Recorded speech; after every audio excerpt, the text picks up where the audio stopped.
Hi, Robert. Yes, looking forward to having a lively discussion. We've known each other for quite a while. Glad to be here.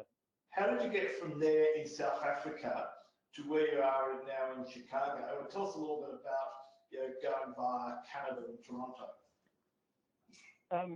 Yeah, just quickly. Early on in my career, like I said, I started in Cape Town, but then I was transferred to Port Elizabeth, and I just couldn't believe the difference in the environments. It was like the Port Elizabeth company was the welders tried to outcompete each other, and it was such a pride in what they did, and I couldn't understand. Both companies were people, and they reacted or they acted totally different. It was like night and day.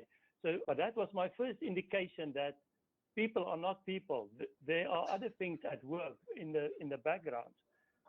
Then I started to realize there's a process at work here that Ellie has figured out and that I can benefit from if I understand it too and follow those process. And I continued doing that when we immigrated to Canada. And then I got an opportunity to go to Chicago, where I'm still now. Just charging for the bottom line. And that has really opened my eyes to the things that are preventing companies from making money. They wanted to do an ambitious target. So we set an ambitious target. We did a whole day to come up with a target that everyone had to agree in the room that target is unachievable. The company was making $2 million a month in revenue, and they put a target on the wall that we will go to $8 million in revenue in 12 months, quadruple at 20% margin. And everyone agreed that was impossible. And we got there in 14 months, 2 months late. But it was for me such an eye-opener because I've never done this before, and it was just like, wow, how could it be possible, and why are not many more companies doing it? So that type of experience early on in my career really helped me to get confidence in the tools and how to apply them. And that was about the time, Robert, when I started getting a book in my head. When you have a book in your head, you just have to start writing it. I was never going to write a book. And my book is on Amazon. It's called The Forces of Progress. It was written in 2004, 2005. Do you want to talk through some of the other case studies that have done over the years? So here we go. The other thing that I just want to quickly mention, in my book, I talk about the experience I had in the Navy.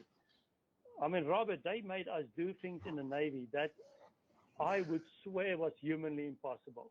You come to a point where you think you're running on the beach with a big bags full of sand on your back, and you're carrying poles, and you're carrying rifles, and you're carrying your buddy, and they made us do that for 20 kilometers with different battalions chasing each other and competing. You come to a point where you know you're going to die now, and then you don't die, and then you go for another mile, and then now you're going to die, and you don't. It's so amazing what that taught me. So the main thing I took away from that was, me as an individual, I am not the best judge of what I'm capable of. If you can align yourself with an outside coach or an outside entity to really take you out of your comfort zone, you can achieve much more. And when I look at a company, it's the same thing. A company can be that entity that take their people with their approval, take them out of their comfort zone. Just the right amount, a little bit all the time, so that the company can go to greatness and the people can go to greatness for a win-win. And that type of relationship I've been trying to chase in these turnarounds that I do. So Kobus was the one company. They were being squashed by a banker here in Chicago. They didn't have money for their next payroll, and I was in the boardroom with the liquidation consultant, and I was doing the turnaround plan. The liquidation consultant were doing the liquidation plan, and then we would go into downtown Chicago, into the boardroom with the lawyers, and we would shout at each other. And that carried on for a couple of weeks until my turnaround plan started to work, because they were importing from China and Taiwan. They were a tool importer. And I was doing demand pull supply chain solution. And we were releasing such a lot of cash. We took their line of credit down by 50%. So they had 6 million in inventory. We took it down to 3 million. Guess what happens to the other 3 million? It becomes cash. So these meetings and the shouting at each other just stopped. And we were able to refinance the company to another bank and eventually sell the company. When I did my assessment with my client, I just asked him for those 2 pieces of information. And the next morning, I told him, you can be at 3 million. And he said, how do you know? You don't know my business. And I said, I don't need to. And that plan got all of the other professionals to back off, and the company is saved. So that is the power of theory of constraints. And for me, it is crazy that more companies are not using this. I feel like I'm getting away with murder by having this process, and other turnaround firms and other consultants in this distressed investment area, they don't have it. It feels like, wow. I think it's the world's best kept secret. I agree with you on the concept. It's the world's best kept secrets. I've said it time and time again in a number of businesses. The next one was similar. This was a NASDAQ listed company, Swisher. There's also a TOC video on that. I did the whole presentation together with my client. Wall Street was shorting this stock because everyone knew that this company was collapsing in on itself. And this was Wayne Zenga and Steve Berard, the guys who did waste management. They were doing these industry roll-ups, and they did it with waste management in the 70s, then Blockbuster Video in the 90s. They did AutoNation in there, and this was going to be their 4th act. So everyone expected initially good things, but then they were imploding under a lack of cash. So I did very similar thing. Here they were manufacturing chemicals and then distributing it across a very complex supply chain, but this was also a very good success story. And we ended up selling that company to the industry giant, and for which I received the turnaround of the year, which was nice to get. Excellent. So once again, it was a complicated supply chain. Those were some of the distressed ones, but now in Ravinia Capital Performance Improvement, I use a very similar process. What Ravinia Capital does is we sell companies. Now you may say, well, that's very different from fixing a distressed company, but not really. So we do a 2-day opportunity assessment. And while I go through this, I will just use this one example here in Chicago as an example, Robert. This is a building products company. So on day one, I walk in there.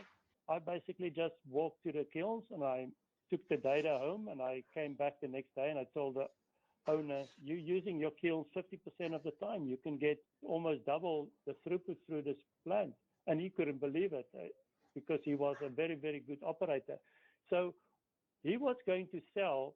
And if you look at this investment world, Robert, you know it pretty well. Yeah. I charged on that improvement project a percentage of additional EBITDA on top of what he was making. So the market value of a company is typically a multiple of EBITDA. And that is a magic word in the investment world. So what we were able to do for him was he was doing about 2 million in EBITDA. So if you use a multiple of 5, what's the market value? What do you get? Yeah, that's 10 million. 10 million. So his market value was about 10 million. He wanted 20 million for his company. So we use it, and everyone in the industry does this, the adjusted EBITDA. What we do then is we go and nitpick and we say, oh, but this was a one-time expense. We can add that back to EBITDA. And you have all these add backs that make the EBITDA number maybe a little bit larger. So let's say with the adjustments, he could have sold for 12 million. And then once we took his utilization of his kilns from 50-something% to just under 80%. So a big jump in throughput. So then we showed him this chart where on the low case, he could get 15 million, and the most realistic was to get 30 million. And right now we have an offer on the table for his company for 36 million. This is the impact that you can have on a situation like this when you really use theory of constraints right where it's needed the most. When you're going to sell your company, you've worked for 20 years in the company, now you have to sell it. Don't sell it for 12, sell it for 36, but you have to just open your constraint up a little bit. This took us a year to get to this point. Excellent. That's a great case study. Exactly. And again, I'm saying it's the best kept secret in the world. How can this be? Correct. More people should be doing it. And that is what I'm really trying to get across in this webinar and with a lot of our other programs in TOCICO to let people know the power of this process. Okay. All right.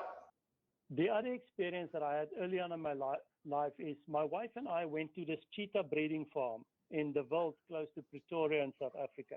There were two camps. In the left-hand camp, there were cheetahs that were born in captivity. And these cheetahs were lying there, purring and playing with each other. And on the right-hand side camp were cheetahs that came from the Namib Desert. These were larger physically, but they were both cheetahs. These were larger physically. Their hair on their backs was standing up straight, and they were charging the fence, smashing right into the fence, trying to get to the visitors that come close. So it was such a marked difference, and it reminded me of the two different companies that I saw, the one in Cape Town and the one in Port Elizabeth.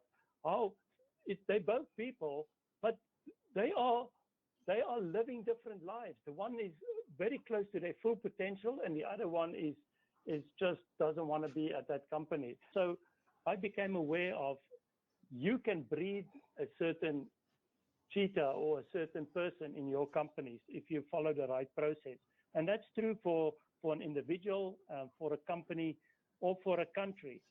Not for me. I think it was a great session, Kobus, and you got across the passion and the detail that you've shown to me over the last 7 or 8 years that I've known you. So well done, and I'll leave you to finish off. Yeah, thank you, Robert. Thank you, Michael. This webinar can change your life. This webinar can change the direction of your career. The knowledge that you just got is worth millions, as you saw, millions. So find a way, walk through your fear, walk through your clarity of mind. Don't let power get in the way, and rake those millions in. It's there for you. And let me know once you've done it. I love following people's success. All right. Well, on that note, thanks very much, Kobus. Thanks very much, Robert. And thank you very much, attendees. We were glad to have you, and we look forward to seeing you at our next webinar. Have a great day, all. Bye-bye.